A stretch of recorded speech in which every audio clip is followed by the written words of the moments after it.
누가복음 15장 1절로 10절의 말씀입니다. 누가복음 15장 1절로 10절의 말씀을 교독합니다. 제가 한 절 읽고 여러분이 한 절 읽습니다. 모든 세리와 죄인들이 말씀을 들으러 가까이 나오니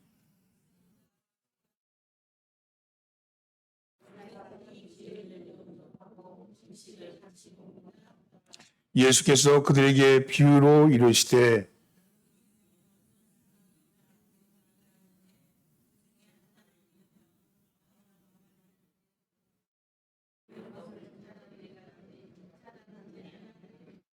또 찾아낸즉 즐거워 어깨에 메고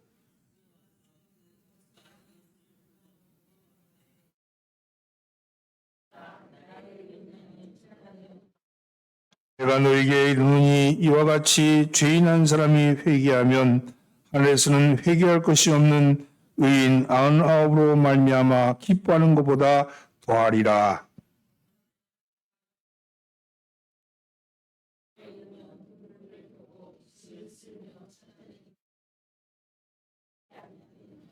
또 찾아낸즉 벗과 이웃을 불러 모으고 말하되 나와 함께 즐기자.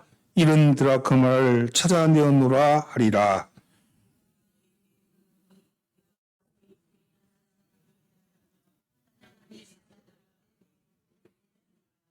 아멘. 할렐루야.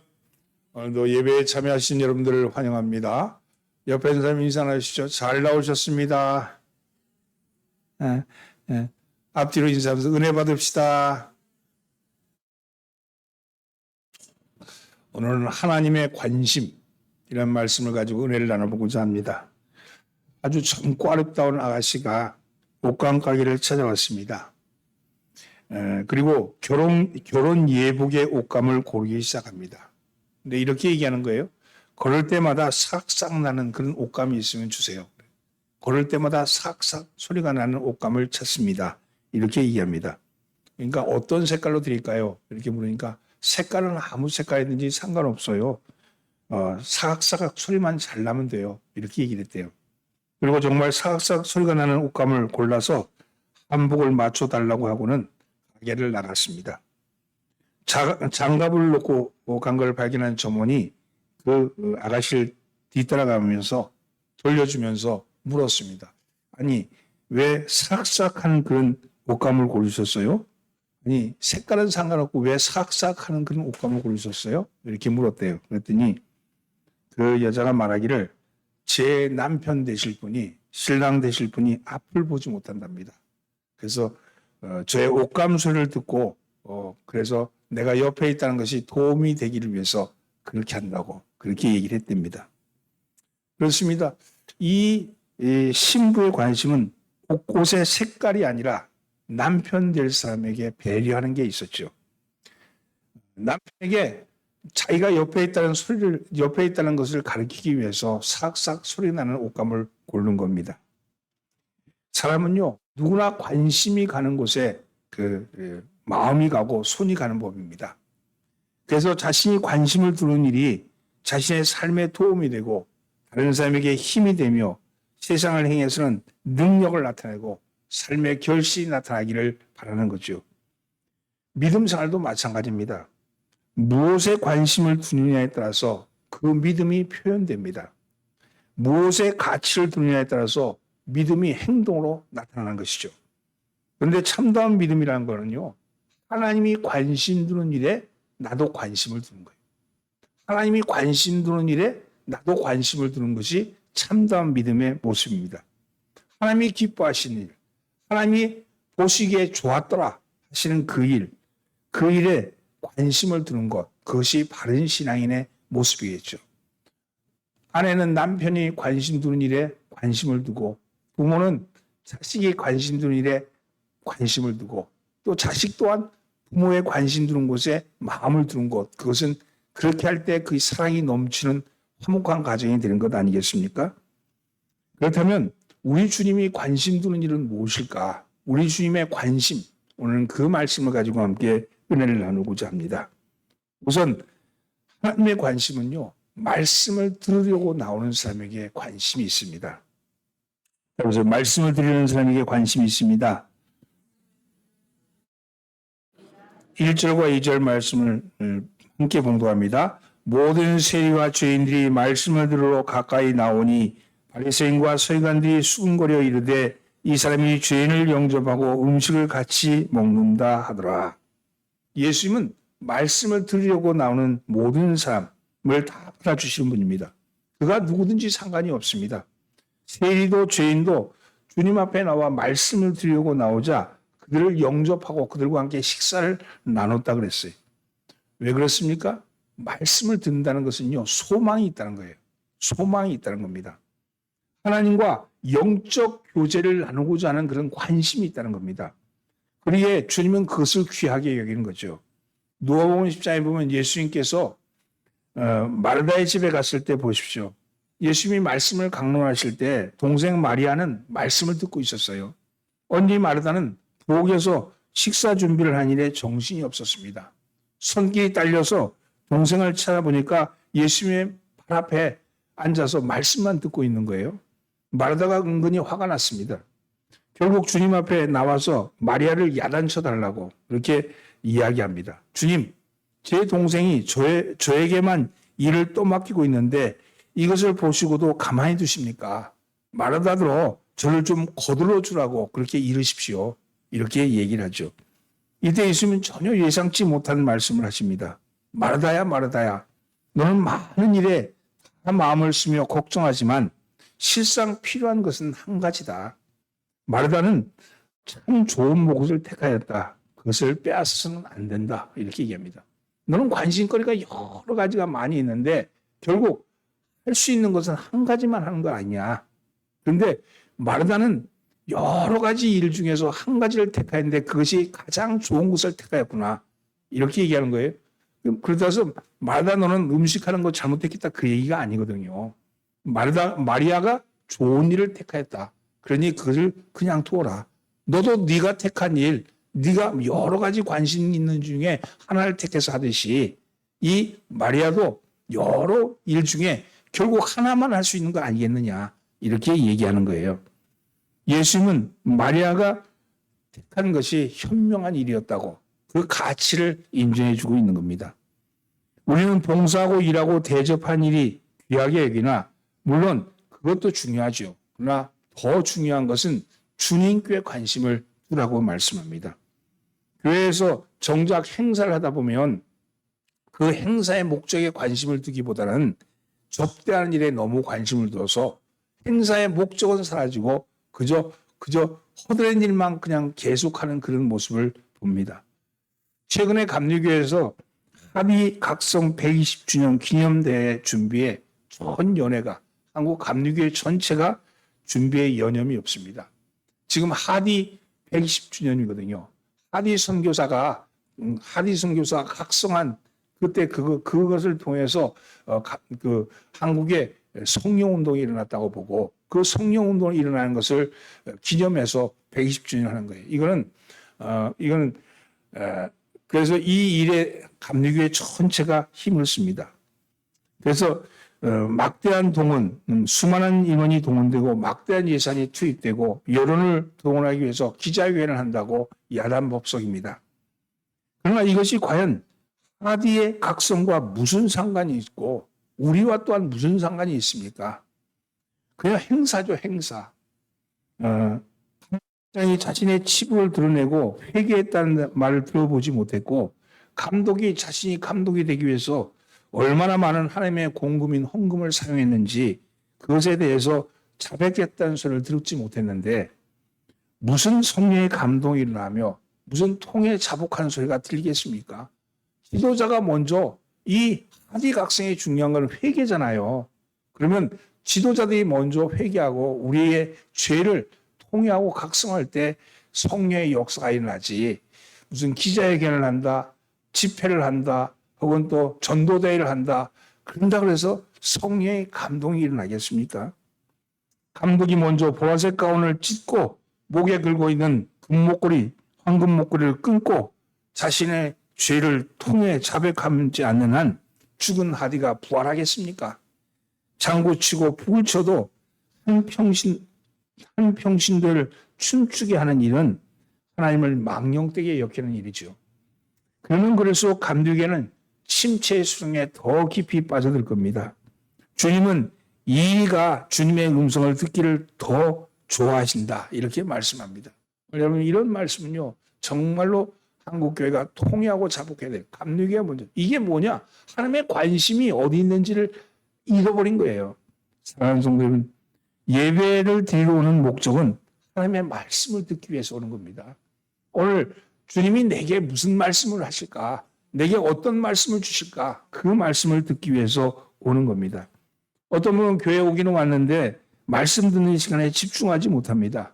말씀을 듣지 않고 성경책만 뒤적거리든지 아니면 얼굴을 수그리고 다른 생각을 합니다. 어떤 분은 눈을 감고 명상에 빠지는 분도 있죠. 말씀은요, 귀로 듣는 게 아니라 눈으로 보는 겁니다. 여러분, 설교자의 눈과 마주칠 때 여러분 말씀이 그 영혼에 들어가서 읽혀지는 것이죠. 사랑하는 성도는 주님의 말씀을 듣는 사람에게 주님은 관심을 두고 계십니다. 그런 사람을 하나님께서는 내가 가장 좋은 것을 선택했다고, 내가 가장 좋은 것을 택하였다고 칭찬하십니다. 우리가 매일같이 하나님 앞에 나가서 기도함으로 하나님의 음성을 듣는 것은 개인적인 영성 생활입니다. 그러나 신앙생활은 개인적인 영적 생활로만은 부족합니다. 우리는 여러분 교회의 지체이기 때문에 그렇습니다. 한 사람 한 사람이 물론 영성 생활도 중요하지만 교회의 지체로서 교회에 와서 하나님이 이 교회를 향해서 선포하시는 말씀을 들으셔야 합니다. 여러분, 하나님은 교회를 통해서 복 주시는 분이시기 때문입니다. 기도의 응답은요, 교회를 통해서, 말씀을 통해서 나타납니다. 그래서 하나님은 목사를 세워서 교회를 향한 하나님의 말씀을 설교를 통해 들려주라고 그렇게 세운 것이죠. 저희 교회 같은 경우도요, 기도의 제목 중에 많은 부분, 기도할 때 응답받는데 그 응답은요, 다른 목사님의 설교를 들을 때 제가 응답받는 경우가 많이 있어요. 하나님의 음성을 내가 앉아서 묵상함으로 내가 하나님의 음성이 들리는 게 아니고 목사님의 설교를 들으면서 저게 내 말씀이구나. 저게 나를 향하는 말씀이구나. 그럴 때가 있더라고요. 어떨 때는요, 차를 타고 가면서 듣는 설교를 통해서 음성이 들릴 때도 있어요. 저게 나를 향한 주신 말씀이구나. 아니, 그 수많은 사람에게 주는 말씀이 어찌 나에게만 주는 말씀이겠습니까? 말은 때로 제가 기도하는 제목에, 기도하는 그것의 응답은요, 그렇게 오기도 하더라고요. 여러분, 주의 말씀, 주의 음성을 듣는 여러분 되기를 바랍니다. 주의 음성을 사모할 때 하나님이 그 사람에게 관심을 두고 계신다는 겁니다. 두 번째는요, 우리 주님은 잃은 양에게 관심이 있습니다. 잃은 양. 4절 말씀 함께 읽습니다. 너희 중에 어느 사람이 양 100마리가 있는데 그 중에 하나를 잃으면 99마리를 들여 두고 그 잃은 것을 찾도록 찾아다니지 아니하느냐. 여기 잃은 양은 누구를 말할까요? 또 예수를 믿지 않은 사람을 말하며 또 예전에 예수를 믿었는데 현재는 예수를 믿지 않고 방황하는 사람을 얘기하겠죠. 그들이 잃은 양이 된 이유가 무엇이겠습니까? 누군가에게 시험을 당해 실족했든지 아니면 직장일로 사업상 바쁘다 보니까 나도 모르는 새에 멀어졌든지 아니면 가정사정 등 여러 가지 개인적인 이유가 있었을 겁니다. 그러나 주님은 그런 사람에게 관심을 주시고 다시 돌아오기를 간절히 바라고 있는 겁니다. 우리 주변에도 의외로 그런 양떼들이 많이 있습니다. 그런데 그들을 향한 우리의 관심은 별로 심각하지가 않습니다. 한 영혼이 천하보다도 귀하다고 우리는 믿고 있으면서도 행동은 그렇게 하지 못하는 것이 우리의 모습입니다. 생각해 보시기 바랍니다. 길을 가다가 다이아몬드 반지 하나를 발견했다고 합시다. 어떤 사람이 흘렸나 봅니다. 그때 여러분은 어떻게 하시겠습니까? 그냥 지나치시겠습니까? 반지가 있네 하고 그냥 보려고 하겠습니까? 어찌되었든 줍지 않겠습니까? 한 영혼의 가치가 얼마입니까? 천하보다도 귀하다 그랬어요. 근데 그걸 보고 그냥 지나치겠습니까? 오늘 우리가 읽은 4절 하반절에 보면 그 이런 것을 찾아내기까지 찾아다니지 아니하겠느냐 이렇게 말씀합니다. 1절 말씀 함께 읽습니다. 어떤 여자가 10드라크마가 있는데 하나를 잃으면 등불을 켜고 집을 쓸며 찾아내기까지 부지런히 찾아내지 아니하겠느냐. 등불을 켜고 집을 쓸며 찾아내기까지 부지런히 찾지 아니하겠느냐. 이것이 이런 이런 은전을 찾는 자의 심정이요 자세라고 말씀합니다. 왜 이런 자세로 찾고 있습니까? 그 한 영혼이 가치가 천하보다도 귀하기 때문에 그렇습니다. 우리도 그렇게 해야 합니다. 우리도 이런 양들 또는 교회에 다니다가 쉬는 사람들 중에는 누군가 찾아와서 교회 같이 갑시다. 이제 한번 신앙생활 해봅시다. 그런 걸 기다리는 영혼들도 있다는 거예요. 여러분 늘 봤던 사람 늘 교회 안 가. 난 교회 관심 없어. 난 신앙생활 관심 없어. 이렇게 늘 입버릇처럼 얘기하던 사람이 의외로 어느 날 진지하게 우리 교회 가보지 않을래? 이렇게 얘기할 때 그 마음이 기다리고 있듯이 따라오는 사람들도 있더라고요.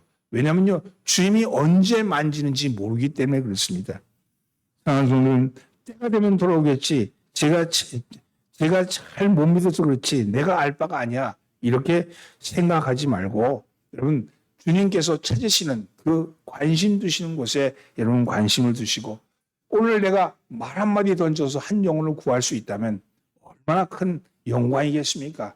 여러분 이것이 여러분이 해야 할 일들 중에 하나입니다. 그저 늘 그렇게 안 하더라도 어느 날 갑자기 기도하다 보니까 저 사람에게 한번 권유해보고 싶은 마음이 들었다면 성령이 주시는 생각입니다. 여러분 그 생각이 들 때 실행해 보시기 바랍니다. 그러면 성령의 만지심이 있을 줄 믿습니다.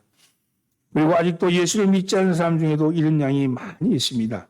하나님은 그들을 향해서 내 백성이라고 말씀하시면서 그들을 구원해내는 것이 우리의 사명인 것을 말씀하고 있습니다. 그래서 우리도 주변에 예수 안 믿는 사람을 향해서 관심을 가져야 합니다. 어떻게 하면 그들을 주님께로 인도할까 생각하며 기도하셔야 합니다. 기도가 제일이죠. 만약 내가 알고 있는 사람이 그 집에 불이 났다고 하면 그 사람이 잠들고 있는데 깨우러 가지 않겠습니까? 우리는 여러분 주변에 친구가 복음을 듣지 아니해서 지옥에 간다고 생각해 보십시오. 마지막 때 멸망받는다고 생각해 보십시오.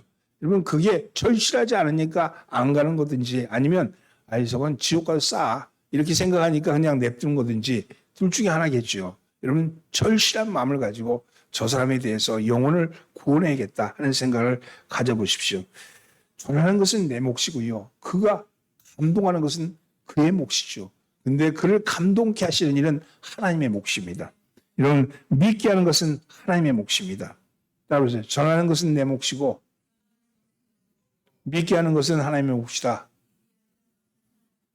여러분 믿게 하는 건 하나님의 몫이에요. 하나님이 그를 믿게 하십니다. 여러분 그러나 전하는 것은 내 몫이라는 사실을 기억하시기를 바랍니다. 세 번째는요. 주님은 과거가 아닌 현재에 관심이 있습니다. 그래서 주님은 과거가 아닌 현재에 관심이 있습니다. 7절 말씀 함께 묵상합니다. 내가 너에게 이르노니 이와 같이 죄인 하나가 회개하면 하늘에서는 회개할 것이 없는 의인 99을 인하여 기뻐하는 것보다 더하리라. 당시 바리새인과 서기관들은 세리 죄인들과는 상종도 하지 않던 사람이었습니다. 그들이 상대한 것은 그들을 상대한 그 자체가 더럽혀지는 것이라고 그렇게 생각했습니다. 그러나 주님은 달랐습니다. 주님은 오히려 그들의 집에 들어가셔서 세리의 집에 들어가셔서 함께 식사를 나누시고 교제를 나누셨습니다. 거기에 다른 사람들이 오자 그들도 함께 하자고 말씀하셨습니다. 우리 주님은 왜 그렇게 하셨을까요? 우리 주님은 그들의 과거가 어떠하든지 그거보다는 현재, 지금에 관심이 있으셨기 때문에 그렇습니다. 그들이 과거에 볼 때 과거에는 죄인일 수 있고 과거에 보면 그들이 행했던 일들은 그들이 행했던 더러운 일일 수 있죠. 그러나 지금 현재 그들이 올 때 주님은 그들을 맞히셨다는 겁니다. 주님은 그들의 과거보다는 지금이 중요합니다. 지금 현재가 중요했기 때문에 그렇습니다. 그들의 현재를 귀하게 여기시고 그들에게 복음을 전하십니다. 그리고 그들이 돌이키시길 바라는 거죠. 사람들은 사람을 대할 때 그 사람의 과거가 어땠는지를 굉장히 중요시 여깁니다. 여러분 이력서 중요시 여기잖아요. 스펙 중요시 여기잖아요. 여러분 그들의 과거를 통해서 미래를 보려고 하는 거죠. 과거가 이랬으니까 그들의 미래도 이럴 것이다. 이렇게 보는 거 아니겠어요? 그러나 우리 주님은 그러지 않으신다는 겁니다. 우리 주님은 우리의 과거를 불문에 붙이신다고 말씀합니다. 그리고 회개하면서 나온 현재를 보시면서 그리고 우리의 하나님의 은혜를 덧입을 미래를 가르치신다고 말씀합니다. 여러분, 그래서 3번이나 주님을 부인했던 베드로의 과거를 한마디도 묻지 않았습니다. 너 왜 날 그렇게 배신했어? 너 안 그러면서 너 나 부인하지 않는다 그러면서 3번씩이나 그것도 저주하면서까지 부인해? 이렇게 야단치지도 않으셨습니다. 단지 내가 날 사랑하냐 3번 물으셨을 뿐입니다. 내가 날 지금도 사랑하고 있느냐? 지금 네가 날 사랑하고 있느냐? 물으시고 계시는 겁니다. 이런 명의 과거를 따져서 뭘 하겠습니까? 과거를 따진다 그래서 여러분 그렇게 따지면 바울은 쓸모없는 사람이죠. 바울은 얼마나 그 과거가 주님을 믿는 신앙인들을 괴롭힌 과거였어요. 그런데 주님은 그걸 묻지 않으십니다. 과거 그가 했던 그 모든 것을 다 덮어두시고 지금 현재를 가지고 위대한 일꾼으로 쓰시는 겁니다. 과거를 따진다면 여기서 몇 사람이나 과연 하나님 앞에 나설 수 있는 사람이 있겠습니까? 여러분 주변에도 아무리 악한 사람, 강팍한 사람도 하나님은 찾으십니다. 그러기에 우리가 지레짐작하면서 차별하지 마셔야 합니다. 저 사람은 안 돼. 저 사람 예수 믿으면 안 돼. 이렇게 생각하지 마셔야 돼요. 우리 주님은 여러분의 과거에 관심을 두지 않습니다. 과거는 불문에 붙이시고 오늘 부으시고 우리에게 은혜를 주십니다. 그래서 오늘 우리가 은혜의 자리에 나와 있는 것 아니겠습니까? 우리도 사람들을 대할 때 과거를 따지지 마시기 바랍니다. 현재 그리고 우리가 하나님이 들어쓰실 미래를 바라보시면서 나가시길 바랍니다. 또한 지나간 과거의 삶 때문에 괴로워하지도 마십시오. 이미 지나간 거 그거 어떻게 하겠습니까? 여러분 근데 대다수의 사람들이요. 여러분 과거가요. 죄책감과 열등감을 갖게 해요. 내가 이렇기 때문에 내가 이런 거 있잖아요. 난 공부를 안 했기 때문에 나는 머리가 나빠. 이렇게 그거 아니요. 여러분 공부 아무 상관없는 거예요. 머리와 공부는 상관없는 거예요. 그 공부는요 외우는 거고 머리는요 지혜로운 거예요. 쓰는 거예요. 여러분 그래서 늘 그런 것들이 나를 붙잡고 있는 거죠. 여러분 다른 사람이 죄책감과 열등감을 빠질 때 자기를 학대하는 겁니다. 이미 하나님께서 우리가 회개할 때 모든 죄를 용서하시고 잘못을 덮으셨습니다. 그런데 이미 용서하시고 기억하지 않는 죄를 우리가 기억하고 우리가 자학할 필요가 무엇이 있겠습니까? 그리고 우리 주변에 또는 내가 아는 사람 중에 과거의 나쁜 기억을 가지고 사람들을 평가하거나 판단하지 마십시오. 그 사람도 하나님께서 용서하신 거예요. 그러니까 우리 믿음 생활 오래 같은 교회에서 생활하다 보면요. 의외로 모르게 있잖아요. 이미 판단하는 우리가 잘못을 범하고 있어요. 오늘 어저께까지 잘못했다 할지도 오늘 하나님이 바꿔놓을지도 모르잖아요. 오늘 현재가 중요한 겁니다. 이미 현재 그 모습, 지금 있는 그 모습만을 바라보시길 바랍니다. 과거는 과거일 뿐입니다. 앞으로가 중요합니다. 미래가 더 중요합니다. 지나간 날에 잘못을 했으면 오늘 잘하면 되는 겁니다. 지난날에 실패했으면 오늘 성공하면 되는 거예요. 지난날 패배했으면 오늘 승리하면 되는 거 아닙니까? 과거보다는 현재와 미래가 더 중요하고 거기에 관심을 두고 계십니다. 우리 주님의 관심은 지금 그리고 내일 거기에 관심이 있다는 겁니다. 많은 그리스도인들이 하나님의 자녀로 부름받았음에도 불구하고 이 놀라운 권세를 사용할지 모르고 이 기가 막힐 권세를 누리지 못하고 미운 오리새끼처럼 험악한 세상에서 상처있고 조롱받고 그리고 힘없는 그런 바보 같은 생활을 하고 있는 거예요. 여러분 미운 오리새끼 있잖아요. 백조임에도 불구하고 스스로가 오리라고 생각하고 우리 늘 지청구 먹고 다니던 그 미운 오리새끼. 그가 자기의 능력, 자기의 가치를 모르기 때문에 그런 거 아니겠어요? 자기 가치를 알고 나면 이런 그 큰 날개를 펼쳐서 상공해 날아 올라갈 수 있는 것 아니겠습니까? 여러분 예수 믿고 하나님의 자녀가 되는 것도 중요하지요. 그러나 그보다 더 중요한 건요. 자녀가 된 권세를 누리셔야 돼요. 여러분 자녀가 된 권세가 있어요. 여러분 여러분의 병만을요. 한 번에 치유하는 것은요. 우리의 입으로요. 병마를 이기셔야 됩니다. 여러분 병마가 낫다고 선언하는 거예요. 내 몸이 아프고 있다 할지라도 병마래니까 병마. 병 아니고 병마. 마귀가 있다는 거예요. 그 마귀가 사로잡고 있는 거라고요. 그 사로잡은 걸 쫓아내야 되는 거예요, 먼저. 근데 병은요, 병마가 떠나고 난 다음에 낫는 거예요. 여러분, 병마를 먼저 제압하셔야 돼. 이 병마를 제압하지 않고 병에 자꾸 집착하고 있으니까 거기에 걸려 있는 거예요, 현상에. 여러분 본진 병마를 쫓아내셔야 돼. 오늘 여러분 병마를 쫓아내는 여러분 되기를 예수로 축원합니다. 여러분, 아프리카에서 평생 선교사를 일하다가 생애를 마감한 리빙스타인이라는 분이 계셔요. 16년 동안 밀림에서 선교하다가 병을 치료하고자 잠시 고국인 영국에 귀국을 했습니다. 27번이나 말라리아에 걸려서 죽음의 사선을 넘어야 했습니다. 또 완쾌된 것이 아니었습니다. 거기다 설상가상으로 사자에게 한쪽 어깨를 물려서 팔을 제대로 쓰지를 못했습니다. 너무도 나약한 모습으로 정말 쭈그러진 모습으로 모교인 캠브리지 대학에 와서 설교를 합니다. 이렇게 설교했습니다. 나는 하나님께서 아프리카에 들어가서 나로 하여금 그곳에 있는 영혼들에게 복음을 전하게 하신 일을 불러주셨다는 것에 대해서 한 번도 즐거워하지 않은 날이 없습니다. 사람들은 내가 그곳에 가서 많은 희생을 한 것으로 생각하고 말합니다. 그러나 나는 도무지 갚을 수 없는 하나님의 큰 빛의 작은 부분을 갚았을 뿐입니다. 이것을 어찌 희생이라고 할 수 있겠습니까? 장차 영광스러운 소망과 복된 상급을 받고 하는 일을 하고 있는데 이것이 어찌 희생이겠습니까? 자신이 하나님을 위해서 희생한다는 생각과 말을 버리십시오. 그것은 절대로 희생이 아닙니다. 그것은 오히려 특권입니다. 모든 것은 하나님 안에 나타날 영광과 비교할 때 아무것도 아닙니다. 나는 결코 희생하지 않았습니다. 나는 다만 하나님의 특권을 누렸을 뿐입니다. 이렇게 고백했다는 겁니다. 여러분, 얼마나 당당해. 자기가 다른 사람이 날 희생했다고 어떻게 그런 희생할 수 있냐고 그렇게 다들 얘기할 때 나는 그것이 희생이 아니고 그건 내가 누리는 특권이라고, 하나님이 나에게만 특별하게 주신 특권이라고 그렇게 당당하게 이야기합니다. 여러분, 오늘도 여러분 하나님의 말씀을 경청하시는 여러분들을 하나님이 기뻐하십니다. 여러분에게 관심이 있으십니다. 이런 양을 해서 찾으시는 주님의 그 열심에 우리도 동참할 때 우리 주님은 우리의 마음에 관심이 있으십니다.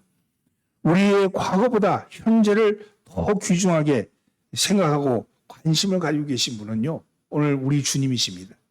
우리의 지금에 관심이 있습니다. 내가 지금 무엇하고 있느냐, 내가 지금 어떻게 살고 있느냐, 내가 지금 어떤 생각을 가지고 있느냐, 여기에 우리 주님은 관심이 있으십니다. 여러분, 우리 바라기는 하나님의 관심이 우리의 관심 되기를 간절히 바랍니다. 우리의 관심이 또한 하나님의 관심 되기를 예수님으로 축원합니다. 주님의 소원이 우리의 소원이 되기를 바랍니다. 저와 여러분의 관심의 차원을 한 단계 더 성숙하게 높이시기를 예수님으로 간절히 축원합니다. 10절 말씀 다 함께 읽습니다. 내가 너희에게 이르노니 이와 같이 죄인 한 사람이 회개하면 하나님의 사자들 앞에 기쁨이 되느니라. 말씀을 정리합니다. 우리는 하나님의 관심 두는 것에 관심을 두어야 합니다. 그렇다면 하나님의 관심 두는 일은 무엇이겠습니까? 첫째, 말씀을 들으러 나오는 사람에게 관심이 있습니다. 두 번째, 주님의 잃은 양에게 관심이 있습니다. 세 번째, 주님은 과거가 아닌 현재 더 관심이 있습니다. 여러분, 이 하나님의 관심이 이 한 주간에 여러분의 관심 되기를 예수로 축원합니다. 기도합니다. 주님이 관심 두는 일에 저희도 관심을 두게 하여 주옵소서. 주님께서 기뻐한 일에 저희도 기뻐하게 하여 주옵소서. 죄인 한 사람이 회개하면 하나님의 사자들 앞에서 기쁨이 된다 하셨사오니 저희가 주님의 관심 두는 일, 잃은 양을 찾는 일에도 저희의 마음을 두게 하여 주시옵소서. 오늘도 주의 크신 종이 함께할 믿사옵고 우리를 원하신 예수님의 이름으로 기도하옵나이다. 아멘. 412장 찬송 부르면서